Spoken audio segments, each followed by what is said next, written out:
Hey guys, today I'll show you how you can add your YouTube channel to your Roblox profile. So let's get started. First, open Roblox in your browser and sign into your account. Once you're logged in, click the settings icon in the top right corner and select Settings from the menu. Inside the settings page, scroll down until you find the Social Networks section. This is where you can add links to your social media accounts, including your YouTube channel. Next, open YouTube in a new tab and sign into the channel you want to link. Click on your profile picture in the top right corner, then select View Your Channel. Once your channel page opens, copy the URL from your browser's address bar.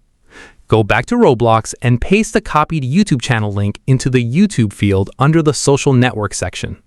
After pasting the link, click Save to apply the changes. Once the settings have been saved, visit your Roblox profile and you should see your YouTube channel link displayed there. Anyone who views your profile can use that link to visit your YouTube channel. If the option isn't available, make sure you're using a supported Roblox account and that your account meets any requirements Roblox has for social links. That's it. If you found this video helpful, consider giving it a like and subscribe.